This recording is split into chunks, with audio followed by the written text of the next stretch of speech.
Hello there. We're just kicking off. So we'll just wait for some people to slowly trickle their way in. But hello, everybody. I'm Cedric, Head of Rust Recruitment. I'm excited. This is the second iteration of going through kind of our salary report and the findings from last year. Last year was a crazy time. So I'm really excited to kind of talk through some of the learnings, give you a couple of tips and tricks from my experiences here and the team's experience, and obviously run through our talent and salary reports. And yeah, I'll dive a bit deeper into that. So I'll wait a little bit for a few people to come in. Obviously, this is live at the moment. We are pre-recording. We are recording this session. So if you have to dip in and out of things because you've got work or whatever, that's absolutely fine. There will be a copy that will be available on our website and on my LinkedIn page, and we can kind of send you the full breakdown of everything then. Otherwise, obviously, we've got the chat function. If anyone's got any questions, just please ping it across. But yeah, I'll be keen to get some interactions going, some comments going. Just let me know where you're from, what's going on. There's a couple of hellos. Hello. But yeah, I'm really excited. I think 2024 has already gone off to a really good start. It's quite nice to have the amount of conversations that we have been having and seeing what could be coming up work-wise. It seems to be quite positive so far. So let's hope that that continues into the year. I will talk a little bit more about how things are going. But yeah, like the team is saying, just post your questions. I'll try, if I see them in time, I'll try and answer them as we go along, but otherwise we'll leave it towards the end and I will answer any sort of questions we've got at the end as well. But cool, we'll just wait a couple of seconds. Get my bits together. Right, let's get this going then. Hey Kevin, hello. So yeah, I mean, this is the report. We'll obviously have a hard copy of the report to present as well. So if anyone in the chat wants a copy, I'll be able to send something across to you at the end. But yeah, look, 2023 was fantastic. We've now been in this space, so in the Rust recruitment space specifically, I've been working in it for the last 5 years. We're creeping into our 6th year now of working in Rust. So it's crazy to have seen how much things have developed in that time. And last year was incredible. It was a really tough learning time for sure. I mean, the market wasn't super buoyant. It wasn't crazy. I think 2021 and 2022 were the best years ever we're going to see in the recruitment side of things and the amount of growth we saw. But last year was pretty measured. It was pretty stable. We saw growth, which was good, but not, to the extremes. I think the most exciting thing, and I'll talk about it a little bit later, is in terms of industries adopting Rust now. Although, of course, there's always still Web3, blockchain, crypto stuff dominates this space. Again, we've definitely seen a huge improvement in other industries adopting Rust, looking at it a little bit more seriously, introducing it to their stacks or even letting it take over their stacks entirely. And all for good reason, right? So we'll talk a little bit about the powers of Rust. Some people here will have great experience in Rust in general. Some people here are kind of learning something new for the first time. So I'll try and cater for all kind of needs and skill sets. But at the end of the day, I'm happy to chat with anyone after this. So yeah, we'll dive into it a little bit. I've got a bit of a foreword here, like just kind of my outlook on things. Look, like I said, generally pretty positive, but like we'll just kind of dive a bit deeper. The market itself, like I said, we've seen some growth there. Traditional kind of financial sectors are paying a lot more interest in this, which is always a good sign. So I've spent a lot of time, feet on the ground here in London anyway, chatting to banks about like how do we adopt Rust, why should we adopt Rust, and kind of the pros that they have. Using that, it's definitely gaining some traction. So usually once we see some of the bigger names in central London adopting things, it starts to trickle down a little bit more. So that's been really kind of interesting to see. So I think there's going to be a big rise in traditional TradFi things happening, but just more of an overarching kind of understanding. Obviously, the Stack Overflow report has shown us, we're the 8th year in a row as the most desirable language, and hopefully we'll kind of hit that 9-10 year mark soon. But yeah, nearly 85% of the developers who used Rust were saying they want to continue to use it in the future. Our survey, so we sent a survey to the thousands of engineers that we've been working with in our network over the years. Thank you for anyone here that kind of spent some time to reply to that survey and give us some information. It's super helpful. But we saw similar trends on that front as well. Like everyone who's used it, or close enough to everyone who's used it, wants to continue to use it and is happy to see that growth. And further down, like we obviously talk about kind of the salary side of things as well, which we'll get to right at the end. But we're in the top 15 in the top kind of paying languages, even after such a short stint of the language kind of being used commercially. So we're creeping up the leaderboards there when it comes to pay, which is a good indicator that it's a desirable language and something that people should look into. And then just on another overarching kind of thing, Slash Data, really good kind of website and tool to kind of show you data and stats on a higher level, showed that, towards the end of 2023, almost 3 million, I think it was like 2.75, 2.8 million kind of Rust engineers are out there at the moment globally, which is a huge jump up, and it's astronomical year on year as to how many people kind of adopt that more and more. So to see these kind of numbers and the popularity creeping in is super exciting.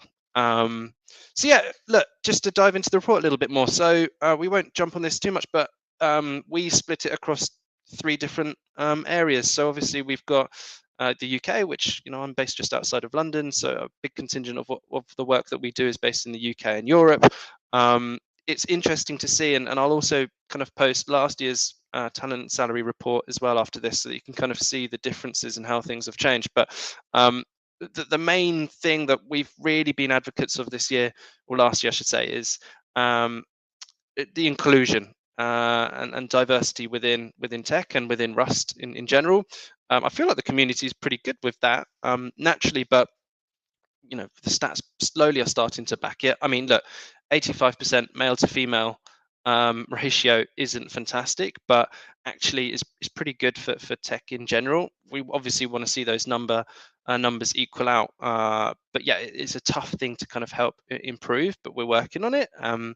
Again, I don't want to dive into that too much, but we've got our diversity and inclusion report that we can kind of talk through another later date, and I've got materials there. But yeah, in the UK it's improving, but definitely, like if we look at Europe and the States even, it's definitely starting to level out. 68% to 32% gender split for Europe, which is fantastic.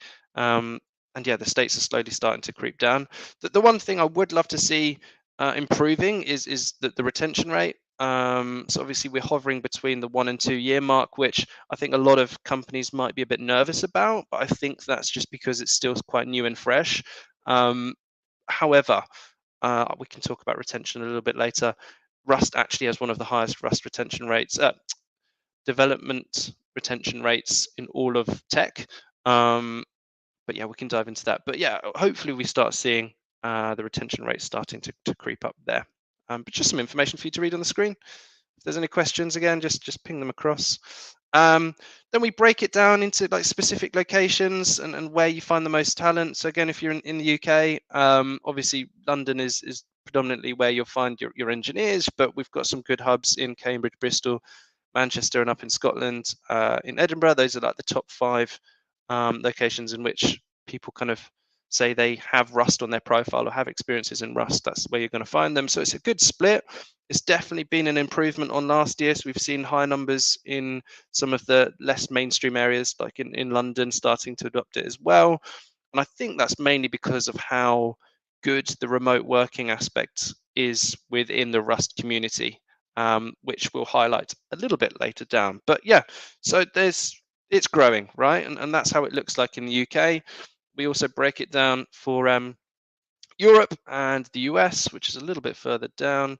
So generally, obviously, this is what we're looking at in Europe. There's a pretty even split. Like Germany has a huge presence with Rust. It's a fantastic tech hub in general, but you can kind of see both Munich and Berlin have some really, really strong communities there. It's fantastic to see the Ukraine in as well, with some really, really strong engineers over on that side. So that's the main split. Don't get me wrong, a couple of the other areas, of course, like Spain and Portugal, have got some fantastic communities. I regularly engage with some people even from the Danish community. We've got some contacts who run the Copenhagen and Aarhus networks there. So there is growth happening everywhere, which is obviously really exciting. And then finally in the States, it's the classic positions or the classic spots in which you'd like to see where the engineers are. San Fran is always dominating the space. Washington, New York on the East Coast, we're seeing a lot of work happening down there. So it's a good split. Again, just giving you some numbers. So yeah, top employers. I think a lot of the time we're all thinking like, where am I actually going to get a Rust job? These names that you're going to see are probably the ones that you most are likely to see just in general anyway. Don't get me wrong, it's a real split, I would say. So the top hirers are obviously some of the big name players that you can see there. Usually in Rust at the moment, we see big names like the Metas, the Microsofts, the Googles, the Bloombergs, right, taking these people on, or the tiny startups, the 5 people, 20 people bands that are kind of just starting their journey and opted to use Rust. A big challenge for us, and I'll talk a little bit about the exciting work that we're looking into doing for 2024 later. But the big challenge is to try and help these small, medium-sized enterprises adopting Rust into their stack, and starting to see some other names on that as well. So yeah, that's what we see in the UK. It's probably very similar. Well, I know it's very similar across Europe and the US. So we can kind of scroll down and see a little bit more as to the names there. The same kind of names. Obviously, we see Thales and Red Hat creep in, EPAM. We've got a huge contingent over in Poland. I'm sure a couple of people in my network who are on this now are probably working at some of these companies. And then in the States, it's the same kind of names. Apple have had a big push into Rust over the last couple of years. Lockheed Martin, obviously the defense company, they're growing in Rust as well. I think like these, seeing this in front of you might be quite obvious. I don't know if people have kind of read a bit into how Rust has been utilized a little bit more at these companies. So for instance, Microsoft, I mean, they've made huge investments into Rust, which should be exciting for everyone. I think they spent, I don't know, $10 million in Rust, kind of adding Rust kernel into Windows 11, which means that will soon be shipped over to, I think, over 1 billion PCs worldwide. So those kind of numbers should give you confidence. You know, if a Microsoft is adopting it and willing to spend loads of money putting Rust into the kernel and adopting it into Windows 11, you know, I think Rust is here to stay. It's not a fad. It's not something that we're going to see or lose out on soon. Just a little thing that we read up. Cool. I mean, the main thing, we obviously asked a lot of people where they're going to learn and where they're taking this information in, and I'll talk through some of the information a little bit later on. But a great starting point is the Rust book. Honestly, that's just from our survey, but almost every single time I get on the phone and talk to anyone, it seems everyone knows who the Rust, what the Rust book is, and everyone's using that as their kind of mini guide to get going. But yeah, we've got a link to that if you don't know about it. If you literally just search it, it'll be the first thing that pops up on Google. So yeah, definitely look at that if you haven't already. Just keep going. Just take a sip of water as we go. And we also, excuse me, we also looked at kind of diving a bit deeper into where people are coming from, or like what academically people are doing to put themselves in the position in Rust. And it's a weird one. Like, I think obviously some of these names and some of these universities and colleges that you'll see in front of you are some of the top universities who are utilizing it already, and students from there are taking an interest in Rust, and some of the brightest minds are thinking, right, this is something that we should be looking into. So you can see Imperial, Cambridge, Oxford here in the UK. Obviously, a huge piece from Munich, which is a big hub in the Rust community down in Europe. We've got KTH who are taking it on. So it's a real mix, but yeah, you can kind of see there which universities are adopting it. There's the US stuff a little bit as well. Maryland have got a huge interest in what's going on in Rust. It seems like a lot of their students are adopting it quite early on. That's not to say, though, and we go a little bit further down and talk about, there is not an absolute need to have any sort of university backgrounds. And that was something that we've seen over the last 5 years anyway. Are people having to go to university and adopting Rust down there? No, absolutely not. So a little bit further down on the report, just scroll a bit further down, we obviously show these are the standard backgrounds: computer science as expected, mathematics, physics, the classic kind of thing. But actually, fundamentally, more often than not, people are taking Rust up in their own time. And I mean, we've spoken to people here in the UK, less so further afield, about like how that might be put into different syllabuses, if that's a word, into the syllabus, into university work, as to whether Rust will fundamentally be kind of taught at schools and universities. That's going to be a big thing systematically that we're going to have to change. For years, it's been the classic languages that people see, the C, C++, Java, maybe a bit of Python as well at university. Those seems to be the big players at the moment. In the UK anyway, might be different further afield, but as far as I'm aware, it's that. But at what point do we start seeing Rust being adopted at school? And that could be a huge push forward. And we have been involved in quite a few conversations with universities in London, for instance, in how do we look at taking Rust a bit more seriously. But yeah, any questions on that, feel free to ask me. But yeah, fundamentally, my point was you don't have to go to university. You don't have to study all of this. I think 50% of our respondents kind of said, actually, we learned more off of that book, the Rust book, than what I could have ever done at university. So there are means outside of doing that to understand what's going on in Rust. Again, just deeper, we kind of surveyed the thousands of people in our network and kind of asked, like, what benefits do we typically get within the space? The benefit side of things are pretty fantastic. I mean, fundamentally, the number one thing that we see, and as we go a bit further down, you can kind of see how prevalent the remote working side of things is. But we asked, like, what is the split between equity in your current role, like how many people receive it, and you can kind of see almost half of our respondents receive equity in their work, which is fantastic. The work that you put in hopefully results in some positive results down the line. It's obviously still expected. Like if you were to join a startup, I think the majority of people kind of want that, but it also depends on the other benefits as well. So we talk a little bit about that further down. But fundamentally, the big stat, and it's not changed ever since I've joined in recruiting for Rust, has been the amount of people, or the split of people, that work on a fully remote basis. So 70% of our respondents work on a fully remote basis, which is incredible. It allows plenty of opportunity for people to find work. In Rust, you're not limited to your local region, which is fantastic. And like realistically, the respondents, the amount of people that are actually in full time, very slim. It's you can kind of see the splits down there.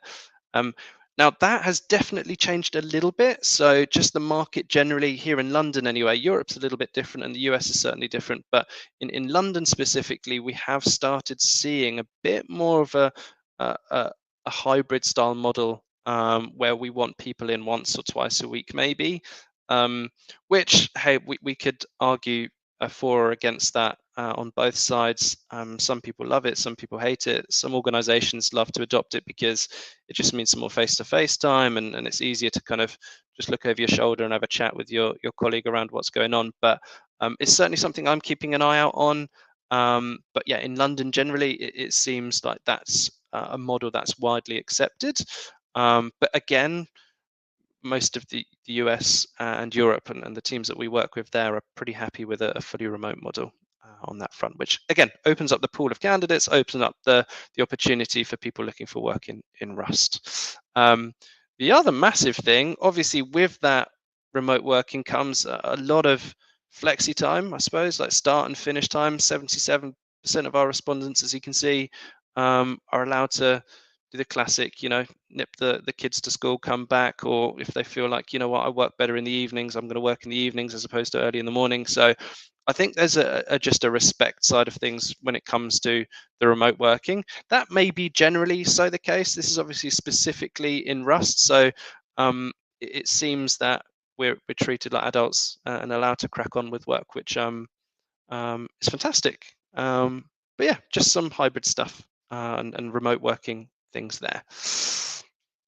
So we also try to dive quite deep into what else is important to people and what kind of works for them and what are people looking at and how does it work. So obviously we talk a little bit further down about what's going on in terms of the areas in which we're working, but these two graphs at the top are quite important to look at. So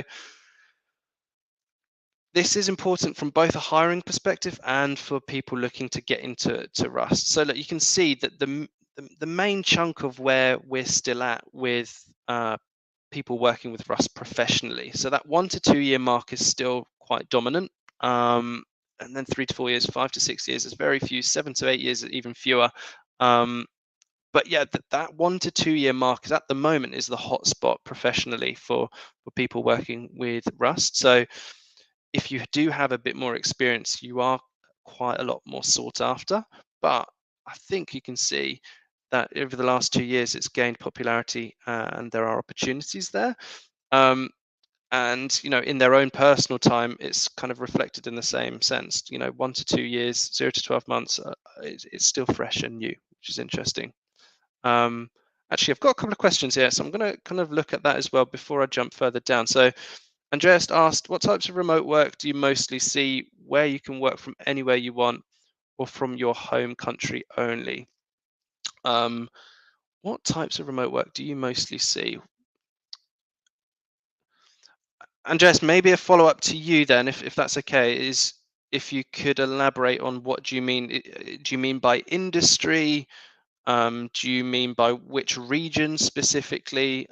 Because, yeah, I mean, from an industry perspective, I think there is no data yet that correlates to any given industry are saying you must work remotely or you must be in the office when it comes to Rust. I think it's generally quite open. But yeah, if for instance you are based in, I don't know, France, and the US, the company that you're going to be potentially working with is from the US, I don't think 99% of the time they care where you work from, as long as you've got right to work within that country, and if you can set up a business, a limited company in which you can get paid into.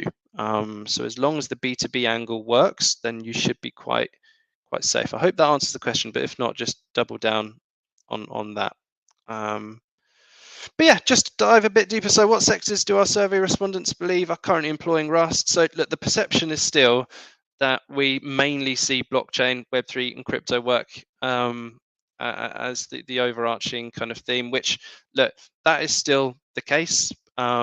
It is still the main area in which you can find work with Rust. But don't get me wrong, like I said last year, the growth that we've seen everywhere else has been fantastic. So, what other industries have I specifically seen stuff in? Well, cybersecurity has been on a big rise. The graph there maybe doesn't do it justice, but the year before that it was tiny slither. Last year, the amount of work that we did, a lot of it, I would say almost a quarter of the work that I did last year was within cybersecurity. Which I definitely couldn't have said in 2022. So I've seen a huge rise in that. But crypto in general last year was very flat. There was almost little to no growth there. So lumping crypto in maybe with the blockchain and Web3 stuff is maybe a bit unfair, but definitely the rise of more chain work happening, definitely. We're integrating a lot more with that. And Web3 in general, I mean, that's such a broad kind of thing, but that has definitely been our biggest sector that we've worked in. But yeah, we've seen a huge rise in security. We've done a lot more work in gaming, which was expected. Gaming also could probably fall into that Web3 category as well. Like the Web3 gaming space is definitely heating up, and there's some figures showing that this year some massive investment is going there. Um, and look, as always, potential industries that people are excited about, the embedded side of things, IoT, these are all areas in which like we're definitely going to see some more and more growth happening there. So you can kind of see the most exciting thing for me really, and it's just tiny bit there, is on the automotive industry. So EV work, a lot of it, I've seen quite a few companies. I can list some at the end, or I can put them in the comments. I need to search it definitely, but I've seen 3 or 4 companies in the last like 3 to 6 months really advocating and pushing for Rust usage within their systems, which is exciting and interesting to see. So I'll definitely be following that along. But keep an eye out on the automotive space. That's probably my one to watch for 2024 in growth perspective. But yeah, and then finally, as part of the salary of the report, sorry, we obviously do like a comprehensive look into what salaries look like and what people on average should be looking at receiving. Obviously, look, it fluctuates a little bit, and this is just an average. You can obviously get more, you can get considerably less, but again, if there are any teams now looking to hire, on average, this is what you should probably look at for your specific region. Now, the other side of things and the beauty of for instance, if you are living in, I don't know, if you're living in the Ukraine, for instance, there's obviously a huge contingent of Rust engineers down there, like our report suggests. But you work for a US company, your potential to earn US star salaries almost from the Ukraine is like, is quite likely. And that's quite exciting as well, because the majority of the work still that we see is fully remote. So that's roughly an indication of how the salary breakdown splits up. That's also quite general, because if you split it up into specific industries, it might be slightly less or slightly more. Traditionally, the Web3 crypto blockchain companies tend to pay a little bit more than what you would do in the traditional senses, let's say. But you can have a look. It's just popped up on our screen now. There's jobs on our website. You can have a look, flick through there.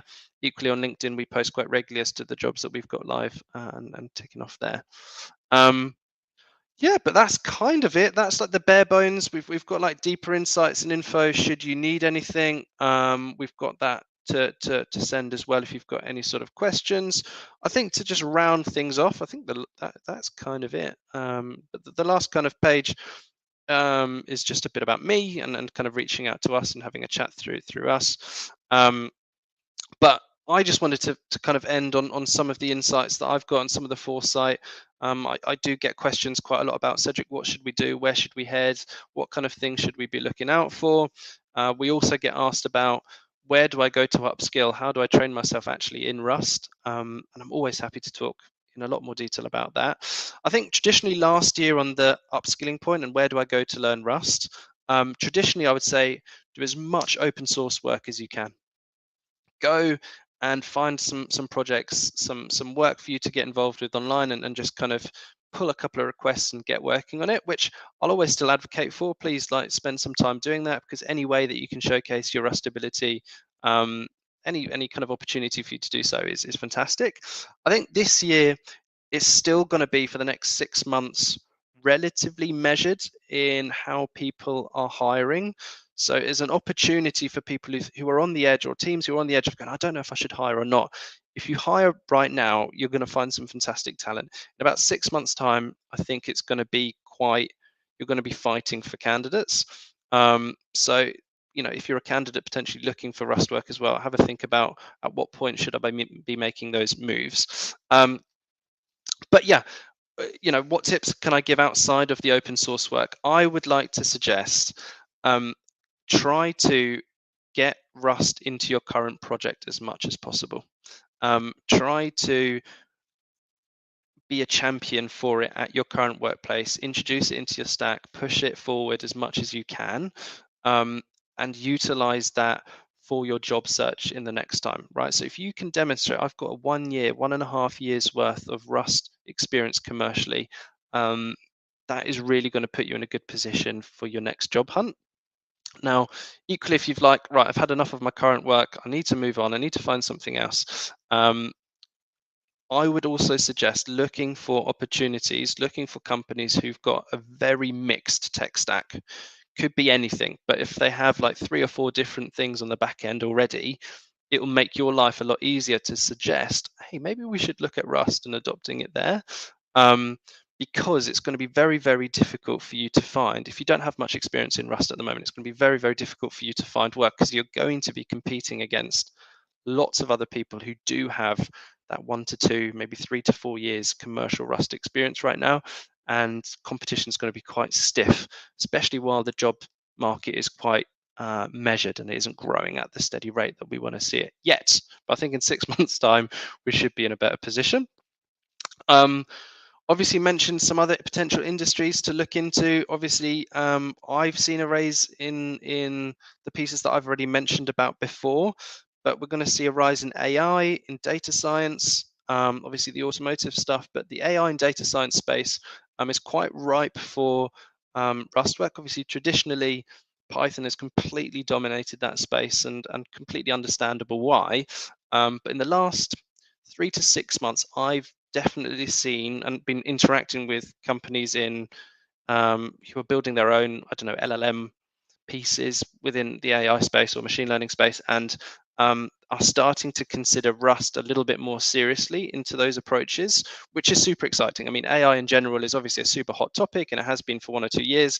I think this year we'll still see that improvement within AI. We're still going to see that growth. And my colleague Anna Hennigan yesterday delivered a talk on that as well. So feel free to have a look at the website for some more information about all things AI. But we're definitely seeing Rust being adopted there more and more. I mean, we've worked on, I think, 4 or 5 new projects in 2023 within the AI space who are looking for Rust engineers as well, which is pretty exciting.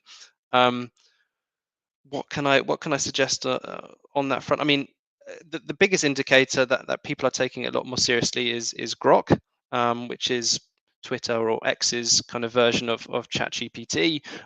Again, a lot of information out there for you to kind of look and read, but Grok is pretty much written entirely in Rust, which is fantastic. And they're one of the first companies to kind of use that. Obviously, super early stage project for them. They're quite far behind of the Chat GPTs of the world, but it's something to definitely keep an eye out and watch. But they decided to use Rust instead of the traditional Python, and that's something I'm quite excited about, kind of keeping an eye out on and see how that grows and develops, and see how that kind of stands up against some of the other big players. But yeah, that's just some of the insights into that. I would like to have a little look at some of the questions. Yes, there we go. Waleed. To see Rust is decently grown. Is the report doc going to be released online at some point? 100%. So I'm going to release it at the end of this talk, probably today. Definitely by the end of this week, I'll have it up on my LinkedIn page for people to look at. Equally, feel free to just send me a direct message, Walid, and I'll try and kind of get something together in time to send to you. But it should be within the next couple of days for sure. On the website, it will be live very, very soon. I imagine within the next couple of days as well. We don't want to hold on to it for too much, but feel free to download a copy for yourself. But yes, we're pretty open for people to utilize it in whichever way they think is important. So yeah. What technical experience do you need to work who is new to Rust? And that's a great question. I think traditionally there has been a bit of skepticism around Rust as to how difficult it is to pick up and learn.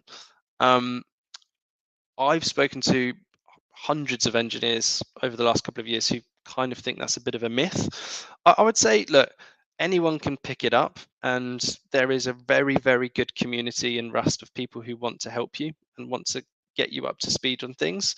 So kind of get yourself in the mix. It's tough to gauge based on your, I don't know what your background is, again, to kind of help with that transition. Traditionally, we see people from C++, or some like really functional languages making that transition across.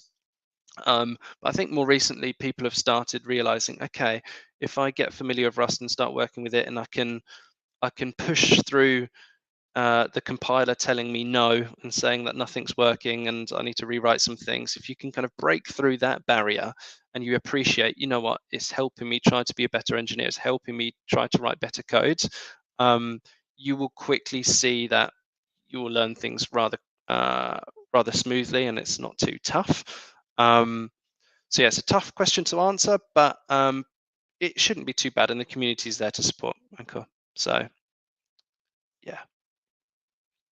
Artie, what certificate is required to get this job? What exact things recruiters looking for this job? I think you maybe mean entirely as a whole. I mean, different. It's really difficult to say, Artie. If I'm honest, different companies require different things. Usually, the teams that we engage with want us to find engineers who've got commercial experience in Rust, because look, everyone loves Rust, but a lot of people love Rust, and I think companies get a lot of applications from people who are showing an interest and want to get into the space, which is fantastic. But fundamentally, they use the clients that we engage with use recruiters because they're trying to find the people that are difficult to get a hold of, those really exceptional, talented people who've put some time into the Rust space. So it's tough to answer that question, but something we can follow up with on another chat. But yeah, that's roughly it. The only kind of closing things I've got, like, please feel free to DM me and message me separately. I'm happy to chat to anyone. My closing kind of thoughts and opinions, or not thoughts and opinions, my closing sort of statements are, look, this year, 2024, Understand Recruitment, myself, my team, we're all going to be putting out a lot more content. So I've got my Rust podcast. One of the areas that we've expanded into is zero knowledge proofs, which I haven't really spoken about, so I'm sorry about that. But zero knowledge proofs and cryptography related work has been quite massive over the last 3 to 6 months. Some really big investments being made there. We've got a podcast on that as well. So my colleague Ed Frost runs that. He's spoken to some excellent people within the space. So if you're interested in, oh, what the heck is cryptography? What is ZKP work? Definitely have a listen to that podcast. I'm also really keen to interact with people who would be interested in partnering up and writing things for our own blog. So we've got a blog that we run called the Rust Review. We've got some insights in the world of Rust, and I do know my things here and there, but fundamentally from a technical perspective and diving deep, engineers who are actually in the space and working with the language are the best people to kind of lean on. So we've lent on our community and our network to start writing some pieces for us and pushing some information out there about what's going on in Rust and their thoughts and opinions. So if you'd like to contribute to that, please just reach out. We're more than happy to receive anyone at any level. Junior people just started working with it, people really experienced and can give their insights. Please feel free to reach out and look at that. And then I mentioned a little bit before, and I'll end on this. There's more information coming out there, but for 2024, I'm really kind of delighted and excited to announce that we're stepping into the consultancy space. So to give a bit of context, I've had, honestly, hundreds of face-to-face conversations with people over the years about, look, I see the potential in Rust. I love what it does with its efficiency, with its performance, how safe it is. The build system is pretty solid. Obviously it's efficient because we've got no garbage collections. I see the potential of where Rust is going, or where it's at actually at the moment, but I can't adopt it into my stack right now. We're not ready. I don't have the skill set to do so. And traditionally, I've not really been in a position to help with that. It's been quite difficult to do so. I've spent the last year building up a bit of an associates pool. I would say my little mini Avengers group of associates and super intellectual, well-respected Rust people, names that most people will have probably heard of or seen some of their work of. So and I'm happy to share that at a later date. But yeah, we're working with some really fantastic people in actually thinking and helping and guiding people through, like, how do I adopt Rust into my stack? Right now, does that require some training? We've got people that already are trainers in how do we get your own current team in Rust, or starting to use Rust. Do we help specifically with bringing in some teams to just rewrite some bits of your stack already into Rust, and how might that help improve kind of your overall systems? Or you might be thinking, right, we want to start from scratch and completely reset everything and rewrite everything in Rust, and how's that going to do? So there's a lot of material there. I could talk about that for probably a couple of hours, but that is something that we're super excited to announce very, very soon. We're taking a step into actually helping teams and companies adopt Rust into their stack, and yeah, introducing some of the most prolific kind of people in the Rust space to help you do so. So yeah, keep your eye out on that for this year. But anyway, that's a little bit about what's going on and what's been happening. Like I mentioned before, the report will be shared pretty soon. Thanks for everyone that's attended and been a part of today. Some rambling here and there, but that was to be expected. I am available for the rest of the week for any sort of chats or further conversations that anyone has around this. So please, let's take this offline, have some chats, and go from there. But I really, really appreciate your time today, and I hope that was somewhat useful. But that's it. Bye for now.